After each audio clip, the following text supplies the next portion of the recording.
Hi viewers, எல்லாம் எப்படி இருக்கீங்க? இன்றைக்கி நம்ம பண்ண போகிறது என்னென்னா cauliflower Manchurian, chilli cauliflower Manchurian fry இன்றைக்கி பண்ண போகிறோம். ரொம்ப குழந்தைங்கள எல்லாருக்குமே பிடிக்கும். இது ரொம்ப டேஸ்டியாகவும் இருக்கும். இது நீங்கள் விரும்பி சாப்பிடுவீங்க. இன்றைக்கி என்னுடைய ரெசிபி எப்படி இருக்குது பாருங்கள்.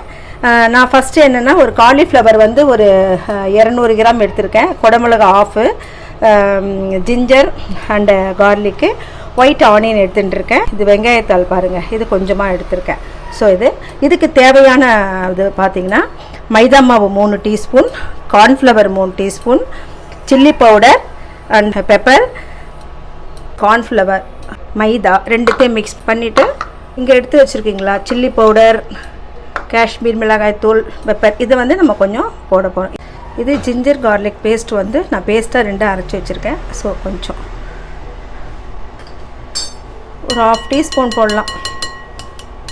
ஓகே, இப்போ இதை போட்டு நம்ம வாட்டர் போட்டு மிக்ஸ் பண்ணி வச்சுப்போம். ஓகே, இப்போ நம்ம மாவு இருக்குங்களா, தோசை மாவு, அந்த பதத்துக்கு தான் நம்ம வந்து இதை வந்து மிக்ஸ் பண்ணணும்.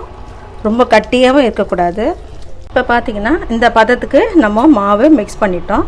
இது நல்லா ரெடி ஆகிட்டுருக்கு. இப்போ நம்ம அதில் ஃப்ரை பண்ண போகிறோம். ஓகேங்களா, இந்த காலிஃப்ளவர்லாம் போட்டு இப்போ நம்ம மிக்ஸ் பண்ணிடுறோம். ரெடியாக நல்லா மிக்ஸ் பண்ணதும் பவுலில் இந்த மாதிரி பதம் வரும்.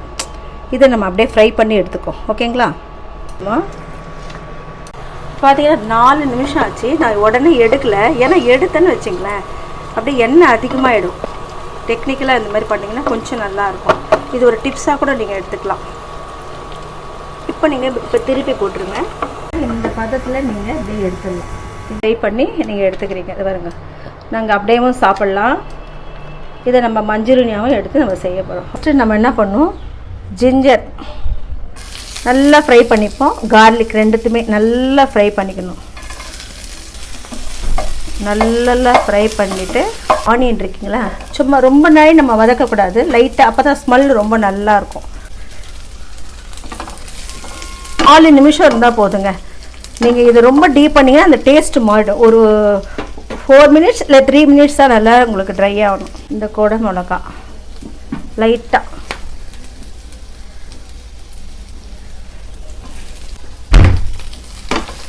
நீங்கள் காரம் வேணால் ஒரு 2 பச்சை மிளகா போட்டுக்கலாம். எனக்கு மிளகாய் தூளே போட்டுட்டேன், நான் அந்த காரமே போதும்.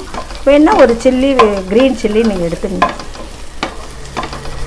2-3 மினிட்ஸ் தான் அங்கே ஃப்ரை பண்ணணும். அது ரொம்ப நல்லா க்ரீனிஷாக இருந்து இந்த டேஸ்ட்டே நல்லா வெந்துடும். உங்களுக்கு முடிக்கிறதுங்காட்டியுமே நல்லா ஃப்ரை ஆகிடும்.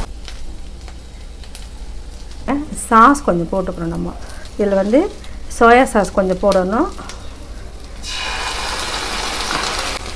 ரொம்ப போடாதீங்க, 1/2 டீஸ்பூன் கம்மியாகவே போடுங்க.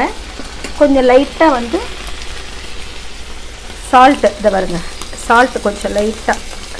இந்த சாஸ்லேயே நிறைய சால்ட்டெலாம் இருக்கும், ஆனால் ரொம்ப நீங்கள் வந்து அதிகமாக சேர்க்க வேண்டாம். தண்ணி வேணால் கொஞ்சம் மிக்ஸ் பண்ணிக்கோங்க. கார்ன்ஃப்ளவர் நல்லா இப்படி மிக்ஸ் பண்ணிவிட்டு 1 டீஸ்பூன் போட்டால் போதும், தண்ணியில் சும்மா லைட்டாக. இப்போ நல்லா கொதிச்சதும் இதுவும் போட்டுருங்க. உங்களுக்கு